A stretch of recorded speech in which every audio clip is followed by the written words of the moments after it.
What's up guys, Michael here, and in this video I'll give you a couple of reasons, 4 to be exact, on why I would switch from a bigger drone like Air 2S or Mavic 3 to the latest drone DJI released, and one of the smallest ones on the market, DJI Mini 3 Pro. Let's get started.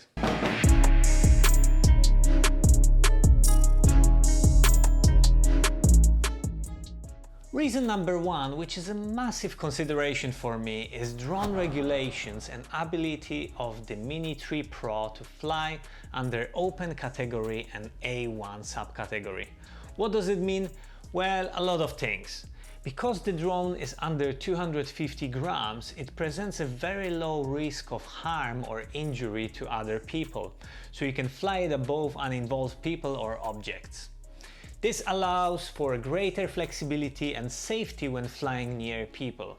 The same cannot be said about Air 2S or Mavic 3 that are much heavier drones and cannot be flown above uninvolved people, and the distance from people should be at least 30 meters or 5 meters if in slow mode.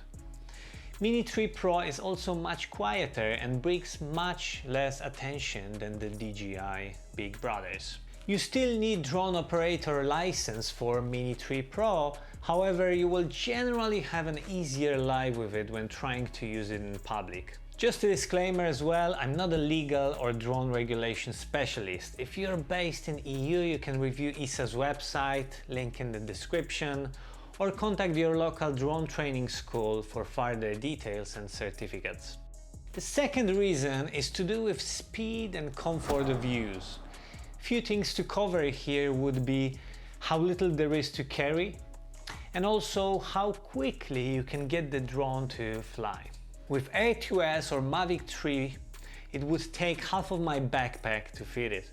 It's much bulkier and takes more time to get ready. Mini 3 Pro on the other hand can be stored in a fraction of that same space, doesn't require propellers to be opened like the Air 2S, and it's just ready to go. I've performed a quick test and I was able to have Mini 3 Pro up and running and ready to fly within 30 to 35 seconds, whereas it took me around 50 to 60 seconds to get Air 2S up and running. It may not seem like much, but when you need your drone quickly and may be going to take it out multiple times a day, Mini 3 Pro does it much more efficiently.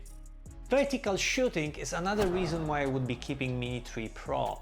No loss of data, full 4K experience and a nifty 90-degree movement of the camera. Pure genius. If you're uploading content for TikTok, Instagram stories or Reels, Facebook stories, now you don't have to crop your footage anymore. What's also nice is that when switching to vertical shooting, you see exactly what's going to be the output of your footage, and you're more aware of how to move your drone while flying. Last point to mention is DJI RC, the controller that comes with a slightly more expensive version of Mini 3 Pro. It's a perfect combination and one more additional point why this bundle is so convenient. You don't need to worry about your phone's battery anymore. You also get a much brighter screen which allows you to get that clear visual on what you're recording. The DJI RC has been released as a standalone purchase, but only supports currently Mavic 3 and Mini 3 Pro. I believe it will also support Air 2S in the future, however, for now, Mini 3 Pro and DJI RC makes for a really reasonable and very convenient bundle, which I'm super happy to own. I hope you guys enjoyed this video. If you did, please consider subscribing and liking it. It really helps this channel tremendously. Also, leave a comment on your Mini 3 Pro thoughts, as I'm super interested to see what you guys think of it. I will catch you in the next one.